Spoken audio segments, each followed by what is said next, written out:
जोहार नमस्कार। स्वागत है आपका धूमकुड़िया के पटल पर।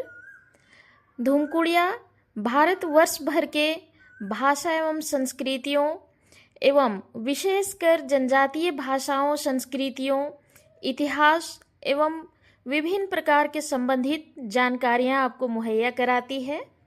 तो चलिए इसी सिलसिले में आज जानते हैं हूल क्रांति के नायक सिधो मांझी का इकलौता वास्तविक चित्र के बारे में।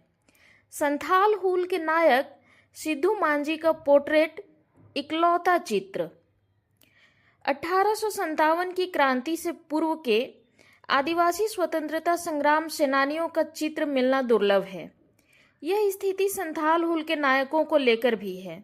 सिद्धू कान्हू, चांद और भैरव चारों भाइयों में केवल सिधो मांझी का इकलौता एक स्केच उपलब्ध होता है। जिसे आप इस वीडियो में देख रहे हैं, ये वही इकलौता स्केच है। सिद्धू कान्हू, चांद और भैरव चारों भाइयों ने आज़ादी के महासंग्राम में स्वयं को झोंक कर अंग्रेजों की गुलामी का विरोध किया था। इनके बारे में अंग्रेजी इतिहासकारों और तात्कालिक समाचार पत्रों ने भी विद्रोह की पल पल की घटनाओं की जानकारी दी, लेकिन यह बहुत ही दुर्लभ है कि इनके नायकों का कोई चित्र इनमें प्रस्तुत किया गया हो। लेकिन संथाल हूल के नायक सिधो मांझी का एक चित्र यानी रेखा चित्र जरूर मिलता है।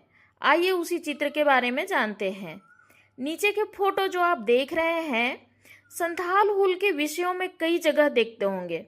भारत सरकार ने इस पर संथाल हूल के संदर्भ में 2002 में डाक टिकट भी जारी किए हैं।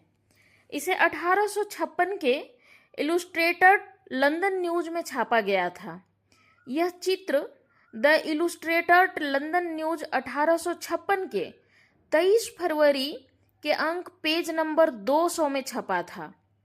23 फरवरी 1856 के इलुस्ट्रेटेड लंदन न्यूज में संथालों से संबंधित कई जानकारियां और विद्रोह से संबंधित रेखा चित्र प्रस्तुत किए गए थे। ये चित्र एक अंग्रेज अधिकारी ने तब बनाया था जब वीर सिधो और अन्य संथाल आंदोलनकारियों को अंग्रेजी फौज ने पकड़कर भागलपुर जेल में डाल दिया था। वे अंग्रेज अधिकारी वाल्टर स्टैनहोप शेरविल था। वह बंगाली सेना का अधिकारी था। इसने संथाल विद्रोह पर इलस्ट्रेटेड लंदन न्यूज पेपर के लिए रिपोर्ट भी तैयार की थी। उसने 1834 से 1861 तक ईस्ट इंडिया कंपनी की सेवा सर्वेक्षक और मानचित्रकार के रूप में काम भी किया और 1853 से बंगाली प्रेसिडेंसी में सीमा आयुक्त के रूप में काम किया, जो अब पश्चिम बंगाल, झारखंड और बिहार में विभाजित है। इस काम से उन्हें क्षेत्र के बारे में बहुत जानकारी मिली और वे आदिवासी आबादी के संपर्क में आए। संथाल विद्रोह के दौरान उसने लेफ्टिनेंट कर्नल के पद पर कार्य भी किया।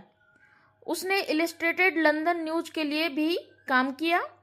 शेरविल ने संथाल विद्रोह के दौरान लेफ्टिनेंट कर्नल के रूप में कार्य किया और इस क्षेत्र के बारे में जानकारी एकत्र की। उसने द इलस्ट्रेटेड लंदन न्यूज के लिए काम के साथ साथ रेखा चित्र बनाए, जो उस समय के ब्रिटिश समाज को भारत के इस आदिवासी विद्रोह की स्थिति और परिस्थितियों को समझाने में सहायक रहे। उनके रेखा चित्र ने न केवल विद्रोह के दृश्यों को चित्रित किया, बल्कि संथाल लोगों के जीवन, संस्कृति और पर्यावरण को भी दर्शाया। वाल्टर शेरविल और उनके रेखा चित्रों की विशेषताएं। वाल्टर शेरविल एक प्रशिक्षित सर्वेक्षक और भूवैज्ञानिक थे, जिन्होंने 19वीं सदी में ब्रिटिश ईस्ट इंडिया कंपनी के लिए बंगाल और बिहार के क्षेत्रों में काम किया।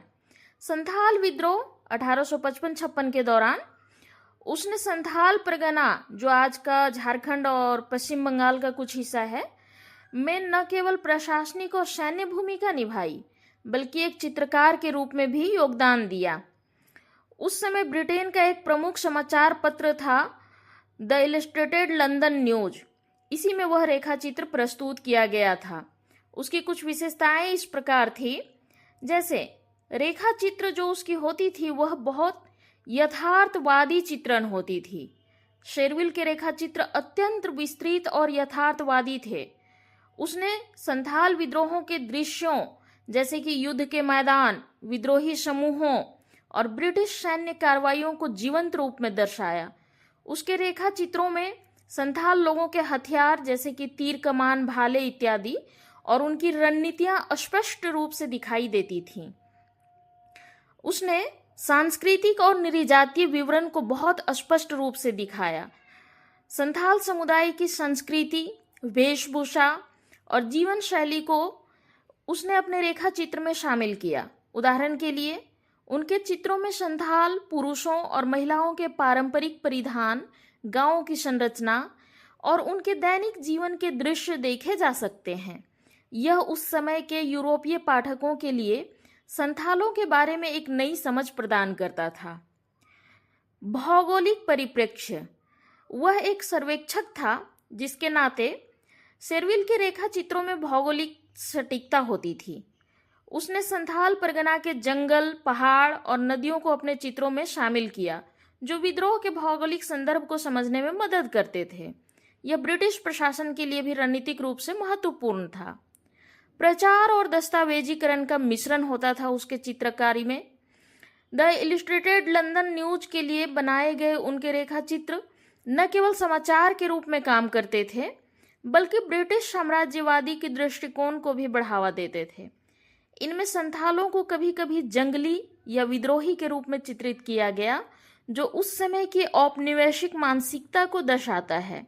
फिर भी उनके चित्र ऐतिहासिक दस्तावेज के रूप में आज भी मूल्यवान हैं। धन्यवाद।